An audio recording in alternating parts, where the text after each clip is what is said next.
सर्वप्रथम त सबैजनालाई नमस्कार भन्न चाहे। आज चाहिँ हामी जू एरियामा छौँ।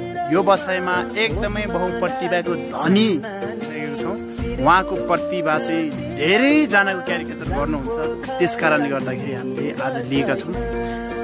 ढिलो नगरी उहाँको परिचयबाट हामी सुरु गर्न चाहन्छौँ। सर, यहाँलाई स्वागत छ। धन्यवाद सर।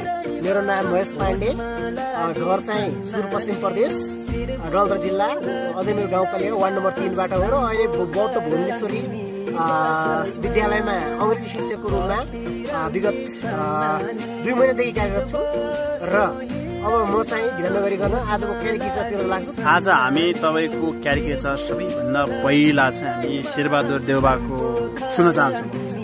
सुनाइदिनु। धन्यवाद।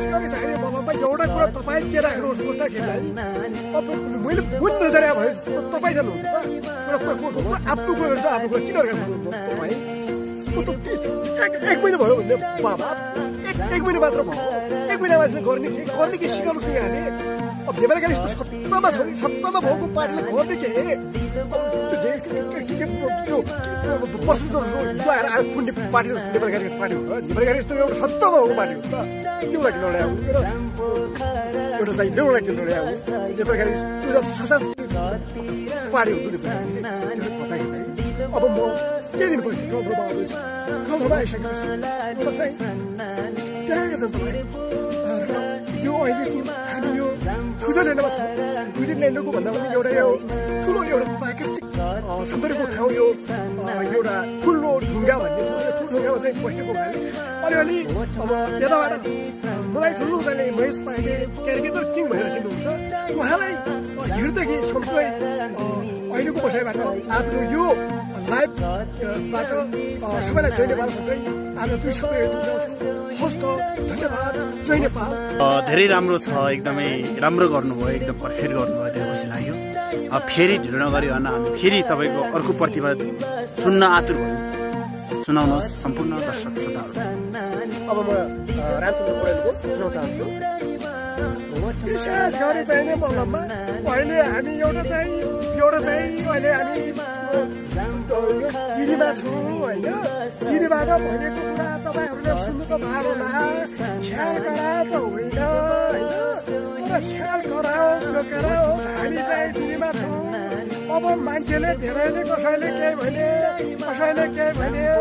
मैले त राष्ट्रपति पाएकै हो। अब जे पाए पनि ठिकै छ नि। अब शीतल निवासमा बसेकै छु। धेरैलाई फोटो खिचेको देखेकै छु। अब यति भन्दै आफ्ना 2 शब्द यही टुङ्ग्याउँछु। हस् त। धन्यवाद। नमस्कार। अब शीतल निवासको बसाइ राम्रै छ। अब उमेशले पनि सुनेकै होला। हस् त। धन्यवाद। नमस्कार। धेरै राम्रो छ सर। जनावरको पनि सुन्ने भनिरहेको छ यहाँ सबैजनाले। एकचोटि हजुरले यसो 2-4वटा जनावरहरूको पनि सुनाइदिनु। जनावरमा पहिला म चराचुरुङ्गीको सुनाउँछु है त। हुन्छ सर। पहिला कुकुरीको सुनाउँछु है त।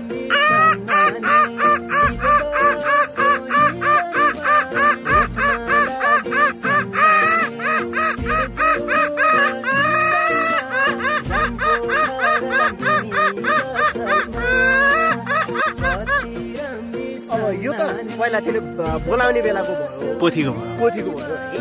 त्यसपछि उसले सुख दुःखमा पनि तिनीहरूले के गर्छन् भने विभिन्न किसिमका एक्टिभिटीहरू गर्छन्। जस्तै तपाईँको के हो भने दुःखको बेलामा उनीहरूले त्यो सङ्केत दिनलाई तिनीहरूलाई पनि त्यस्तो गरिरहेको हुन्छ।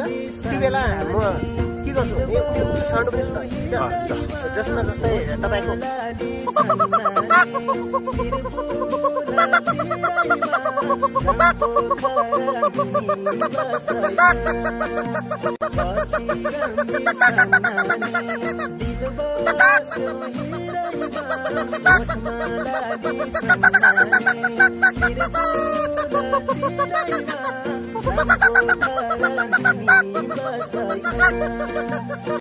ल भाले गरौँ सर। सुन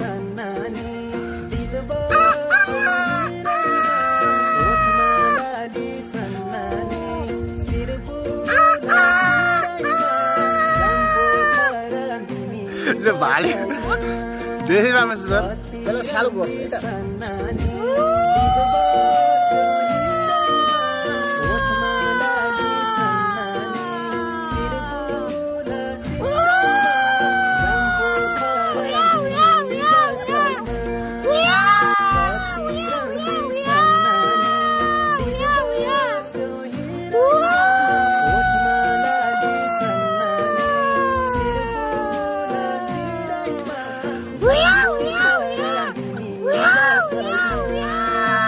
बच्चाको सुनाउने ठुलो पहिला बच्चा सुन्नु न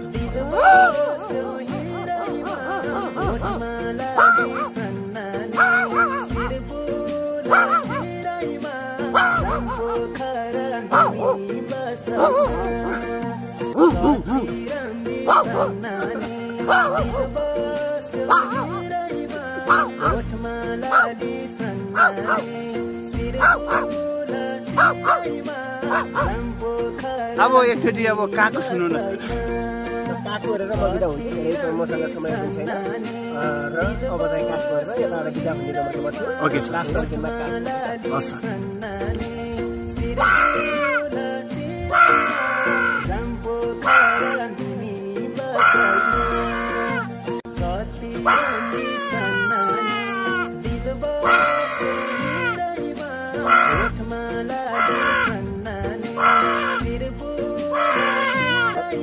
र सबै सम्पूर्ण मेरो प्रिय साथीहरूलाई म के भन्न चाहन्छु भने यो जसरी पनि यसलाई सेयर गरिदिनु होला र जसरी पनि मेरो यो जुन माया छ साथ छ सपोर्ट छ यो गरेर चाहिँ मलाई चाहिँ मेरो प्रतिभालाई माथि उजागर गर्नु सहयोग गर्नु होला भन्न चाहन्छु ल धेरै धेरै धन्यवाद छ सरलाई है त यहाँलाई पनि धेरै धेरै धन्यवाद मेरो यो भिडियो बनाउनमा सहयोग गरिदिनु भएको र सरलाई पनि मेरो व्यक्तिगत तर्फबाट र सबै टिमको तर्फबाट धन्यवाद ल्याउँदै आजको यो बसाइबाट हामी सबै बिदा हुन चाहन्छौँ हस् धन्यवाद नमस्कार